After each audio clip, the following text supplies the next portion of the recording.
नमस्कार और स्वागत है आप सभी का हमारे विशेष कार्यक्रम में। आज हम एक ऐसे विषय पर बात करने जा रहे हैं जो सिर्फ आर्थिक नहीं बल्कि नैतिक और भावनात्मक भी है। यह कहानी है उस पीढ़ी की जिसने भारत को आधुनिक राष्ट्र बनाने में अपना पूरा जीवन खपा दिया। हम बात कर रहे हैं कर्मचारी पेंशन योजना यानी EPS 95 के पेंशन धारकों की। ये वे लोग हैं जिन्होंने अपनी जवानी देश के कारखानों, दफ्तरों और संस्थानों को सींचने में बिताई, इस उम्मीद में कि उनका बुढ़ापा सुरक्षित और सम्मानजनक होगा। लेकिन आज उनके जीवन की संध्या में वे एक गंभीर संघर्ष का सामना कर रहे हैं। यह विडंबना ही है कि जिस देश में हम अपने बुजुर्गों को देवता तुल्य मानते हैं, उसी देश में लगभग 37 लाख पेंशन भोगी हर महीने मात्र 1,000 रुपए की पेंशन पर गुजर बसर करने को मजबूर हैं। 1,000 रुपए, इस राशि पर जरा गौर कीजिए। आज के इस महंगाई के दौर में जब एक सामान्य परिवार का एक दिन का खर्च भी इससे कहीं ज्यादा होता है, तो सोचिए हमारे ये बुजुर्ग पूरा महीना कैसे काटते होंगे। क्या इस राशि में उनकी दवाइयों का खर्च पूरा होता है? क्या उनके घर का किराया या राशन का बिल इसमें समा सकता है? ये सवाल केवल आर्थिक नहीं बल्कि हमारी सामाजिक चेतना और हमारे मूल्यों पर भी एक बड़ा प्रश्न चिह्न लगाते हैं। ये सवाल हमें हमारी ही व्यवस्था से पूछने चाहिए। ये 37 लाख लोग कोई साधारण समूह नहीं हैं। ये वे लोग हैं जो कभी इस देश के विकास की रीढ़ थे। उन्होंने अपने खून पसीने से इस देश की औद्योगिक और सामाजिक प्रगति की नींव रखी। दशकों तक उन्होंने अपने वेतन का एक हिस्सा भविष्य निधि और पेंशन कोष में जमा किया। यह एक वादा था कि जब वे सेवानिवृत्त होंगे तो उन्हें एक चिंता मुक्त जीवन मिलेगा। लेकिन आज हकीकत कुछ और ही है। सेवानिवृत्ति के बाद मिली यह मामूली पेंशन उनके लिए सुरक्षा कवच नहीं बल्कि एक बड़ा आर्थिक बोझ बन गई है। जिस उम्र में उन्हें आराम, चिकित्सा सुविधाएं और मानसिक शांति की सबसे अधिक जरूरत होती है, उसी उम्र में वे या तो अपने बच्चों पर पूरी तरह से निर्भर हैं या फिर अकेले ही इस कठिन संघर्ष को झेल रहे हैं। यह पीड़ा और अन्याय का बोध ही है जिसने इस आंदोलन को जन्म दिया, जो पिछले कई वर्षों से लगातार चल रहा है।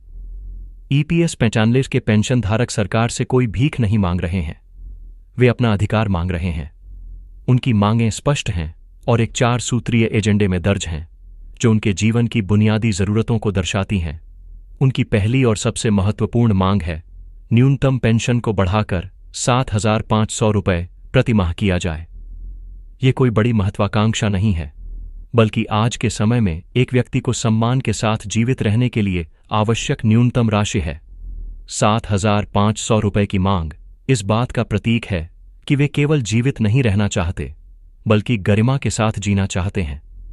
यह राशि उनके बुढ़ापे की सुरक्षा और सम्मान का प्रतीक बन गई है।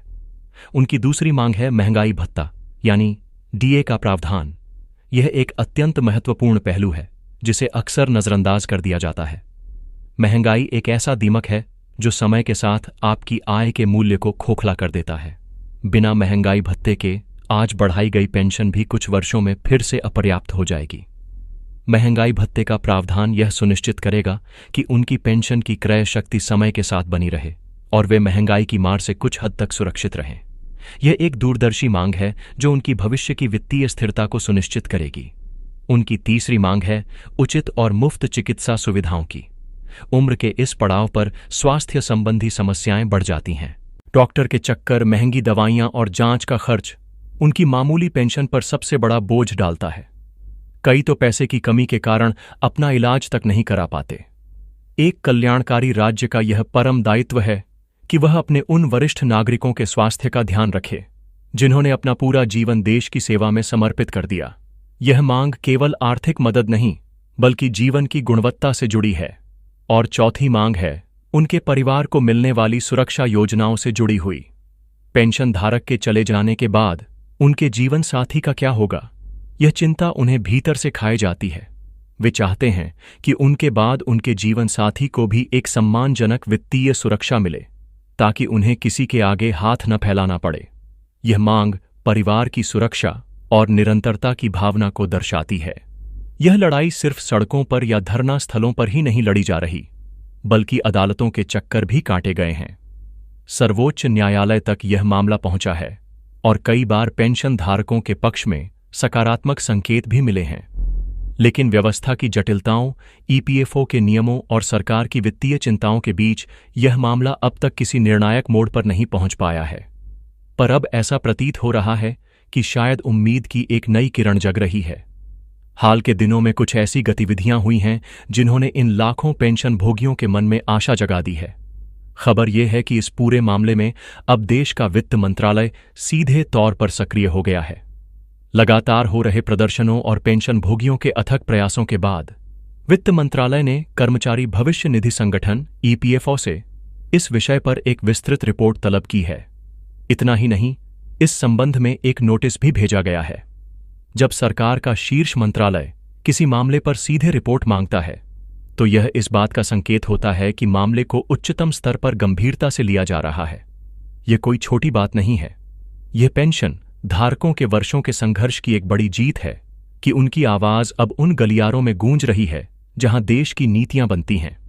इस उम्मीद को और बल तब मिला जब इसी वर्ष 15 अगस्त को स्वतंत्रता दिवस के अवसर पर लाल किले की प्राचीर से माननीय प्रधानमंत्री श्री नरेंद्र मोदी जी ने देश को संबोधित करते हुए एक बड़ा संकेत दिया। उन्होंने अपने भाषण में कहा कि इस बार दिवाली से पहले देशवासियों को एक बहुत बड़ा तोहफा मिलने वाला है। हालांकि प्रधानमंत्री जी ने यह स्पष्ट नहीं किया कि यह तोहफा किस वर्ग के लिए होगा या इसका स्वरूप क्या होगा, लेकिन उनके इस आश्वासन ने देश भर के पेंशन भोगियों के बीच एक नई ऊर्जा का संचार कर दिया है। उन्हें लग रहा है कि शायद सरकार ने उनकी वर्षों की तपस्या को पहचान लिया है और यह दिवाली का तोहफा उनकी झोली में ही आने वाला है। यह आशा स्वाभाविक भी है, क्योंकि 37 लाख परिवारों के जीवन में बदलाव लाने से बड़ा तोहफा और क्या हो सकता है। यहां यह समझना भी जरूरी है कि सरकार के सामने चुनौतियां क्या हैं। यह मामला सिर्फ इच्छा शक्ति का नहीं, बल्कि भारी भरकम वित्तीय गणित का भी है। विशेषज्ञों और अधिकारियों का अनुमान है कि यदि केंद्र सरकार न्यूनतम पेंशन को 7,500 रुपये करती है और साथ में महंगाई भत्ता भी देती है, तो इस पर आने वाला सालाना खर्च हजारों करोड़ में होगा। यह आंकड़ा 1 लाख करोड़ रुपए से लेकर 2 लाख करोड़ रुपए सालाना तक भी जा सकता है। यह एक बहुत बड़ी वित्तीय जिम्मेदारी है और सरकार को इसके लिए संसाधन जुटाने होंगे। शायद यही एक मुख्य कारण है कि इतने वर्षों से यह मामला टलता आ रहा है। सरकार को अपने राजकोषीय घाटे, अन्य विकास योजनाओं और वित्तीय अनुशासन को भी देखना होता है। ईपीएफओ के पास भी इतना अतिरिक्त फंड नहीं है कि वह इस बढ़े हुए बोझ को अकेले उठा सके। इसीलिए इस योजना को लागू करने के लिए सरकार को अपने बजट से एक बड़ी राशि का प्रावधान करना होगा। लेकिन क्या देश के उन बुजुर्गों की गरिमा से बढ़कर कोई वित्तीय बोझ हो सकता है? यह एक नैतिक प्रश्न है जिस पर सरकार को विचार करना होगा। इस आंदोलन का एक बड़ा केंद्र महाराष्ट्र रहा है, जहां देश के सबसे अधिक लगभग 22 लाख से भी ज्यादा ईपीएस फैमिली पेंशन धारक रहते हैं। वहां के पेंशन भोगियों ने इस आंदोलन को जीवित रखने में एक बड़ी भूमिका निभाई है। अगर पेंशन में बढ़ोतरी का फैसला होता है तो इसका सबसे व्यापक और सकारात्मक असर महाराष्ट्र जैसे राज्यों में देखने को मिलेगा। इस पूरी प्रक्रिया में एक और चिंताजनक पहलू है जिससे हर पेंशन भोगी को सावधान रहने की जरूरत है। वह है सोशल मीडिया और व्हाट्सएप पर फैलने वाली अफवाहें और झूठी खबरें। आए दिन कोई न कोई यह खबर फैला देता है कि आज सुप्रीम कोर्ट ने फैसला दे दिया या कल से आपकी पेंशन बढ़कर खाते में आ जाएगी। ऐसी खबरें इन भोले भाले बुजुर्गों को क्षणिक खुशी तो देती है, लेकिन जब सच्चाई सामने आती है तो उन्हें गहरा मानसिक कष्ट होता है। उनकी उम्मीदें टूटती हैं। इसलिए हमारी आप सभी से यह विनम्र अपील है कि जब तक सरकार की ओर से कोई आधिकारिक राजपत्र या ईपीएफओ की तरफ से कोई आधिकारिक सर्कुलर जारी नहीं होता, तब तक किसी भी खबर पर विश्वास न करें। सही जानकारी के लिए केवल सरकारी और आधिकारिक स्रोतों पर ही निर्भर रहें। इस दिशा में एक और सकारात्मक घटनाक्रम हाल ही में 5 अगस्त को देखने को मिला, जब पेंशन धारकों के एक प्रतिनिधिमंडल ने सीधे देश की वित्त मंत्री श्रीमती निर्मला सीतारमण जी से मुलाकात की। उन्होंने अपनी सभी समस्याओं और मांगों को विस्तार से वित्त मंत्री के समक्ष रखा। इस सीधी बातचीत के बाद से ही यह अटकलें और तेज हो गई हैं कि केंद्र सरकार अब इस मुद्दे पर कोई ठोस और अंतिम निर्णय लेने की तैयारी में है। यह लड़ाई बहुत लंबी और थका देने वाली रही है। दिल्ली के जंतर मंतर से लेकर देश के हर छोटे बड़े शहर में इन बुजुर्गों ने धरने दिए हैं, रैलियां निकाली हैं, ज्ञापन सौंपे हैं। उन्होंने शांतिपूर्ण और लोकतांत्रिक तरीके से अपनी बात रखी है। आज अगर उम्मीद की कोई किरण जगी है तो यह किसी की मेहरबानी नहीं है, बल्कि यह इन पेंशन धारकों के अपने संघर्ष, उनकी एकता और उनके अटूट धैर्य का परिणाम है। उन्होंने यह साबित किया है कि अगर इरादे नेक हों और संघर्ष सतत हो तो देर से ही सही सुनवाई जरूर होती है। अब गेंद पूरी तरह से केंद्र सरकार के पाले में है।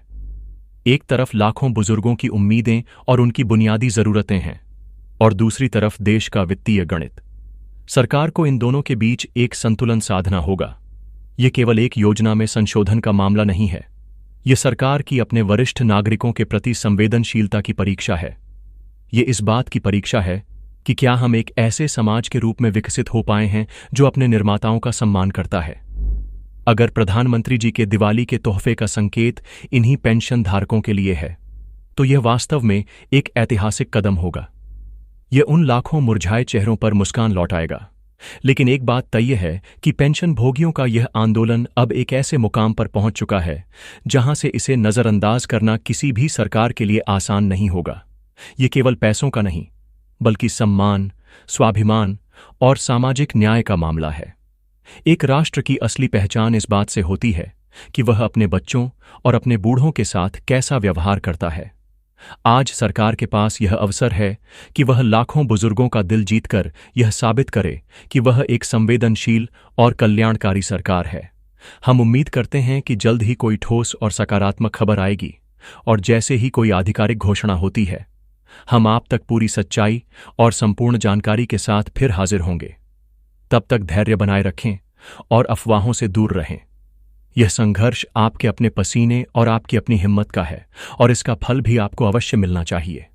यह थी आज की हमारी विशेष रिपोर्ट। यह याद रखना महत्वपूर्ण है कि यह मुद्दा सिर्फ एक आंकड़ा नहीं, बल्कि 37 लाख जिंदगियों की कहानी है जिन्होंने इस देश को बनाया है। अब यह देश की जिम्मेदारी है कि वह उनके बुढ़ापे को संवारे। जय हिंद, वंदे मातरम।